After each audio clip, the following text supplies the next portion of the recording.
جب ڈاکٹر ذاکر نائک صاحب عالم نہیں ہے, مفتی نہیں ہے, تو فتویٰ کیسے دیتے ہیں. ڈاکٹر ذاکر نائک صاحب سے میں نے بھی یہ بات عرض کی تھی کہ حضرت آپ مسائل نہ چھیڑا کریں آپ اسٹیج پہ, کیونکہ مسائل چھیڑنے میں یہ نقصان ہے کہ ظاہر ہے جس مسلک کی بات ہوگی وہ دوسرا والا بھی اعتراض کرے گا. اور پھر میں نے کہا اب آپ مثلا 3 طلاق کی بات کرتے ہیں, تو اب کسی مفتی نے فتویٰ دیا ہوا طلاق ہو گئی, آپ نے کہہ دیا ایک ہے, یہ بہت بڑا اختلاف ہوتا ہے اس سے. تو ڈاکٹر ذاکر نائک صاحب جو ہیں وہ آج کل اسٹیج پہ مسائل نہیں چھیڑتے. آئی بات سمجھ میں؟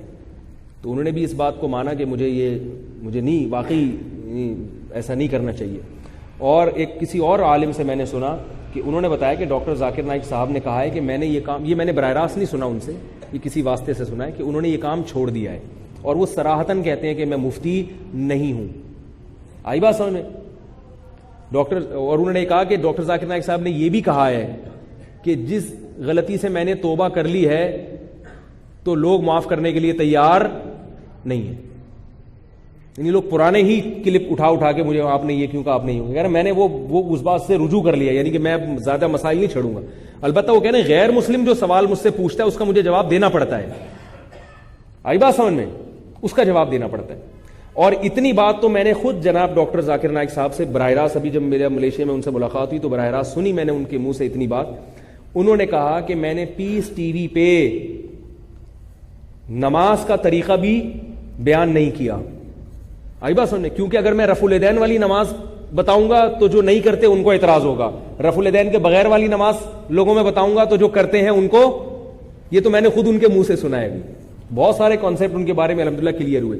انہوں نے یہ بھی کہا کہ ہندوستان میں واحد پلیٹ فارم ہے جس میں دیوبندی بھی ہیں, اہل حدیث بھی ہیں, اور جو ہے وہ حنفی بھی ہیں, شافی بھی ہیں, سارے مسلک کے لوگ الحمدللہ جمع ہوتے ہیں. تو میں کسی مسلک کو بھی ہائی لائٹ نہیں کرنا چاہتا, اور کسی قسم کی مسلک پرستی, بولو نا بھائی.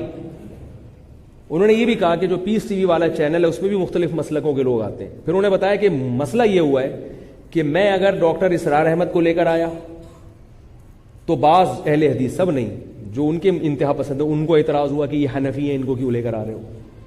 اور اگر کسی اہل حدیث کو لے کر آؤں گا تو جو حنفیوں میں ادھر کو پہنچے ہوئے انتہا, ان کو اعتراض ہو رہا ہے. تو ساری دنیا کو خوش کرنا ممکن نہیں ہے. انہوں نے بتایا کہ میں نے جو کتاب لکھی اس پہ 3 علماء کی تصویر, ایک مولانا طارق جمیل صاحب کی, ایک ڈاکٹر اسرار احمد کی, اور ایک شاید سید سلیمان ندوی رحمۃ اللہ علیہ کی. انہوں نے کہا یہ تینوں حنفی عالم ہیں. یہ تینوں کیا ہیں؟ حنفی عالم ہیں. اس پہ اعتراض ان لوگوں میں جو بالکل انتہا پہ پہنچے ہوئے تھے, انہوں نے کہا کہ آپ کیا ہو؟ حنفی ہو. تو انہوں نے کہا کہ ادھر حنفی والے مجھے کہتے ہیں کہ تم اہل حدیث ہو اور سلفی ہو, اور جو سلفیوں میں انتہا کو پہنچے وہ مجھے کیا کہتے ہیں, تم کیا ہو؟ حنفیوں کو خوش کرنے کے کام کر رہے ہو, تم کو یہ حنفی ہو. اور کہہ رہے ہیں جو درمیان والے لوگ ہیں نا, معتدل, وہ سارے مجھ سے خوش ہیں, اور جو دونوں طرف انتہا میں گئے ہوئے ان میں کوئی بھی خوش نہیں ہے.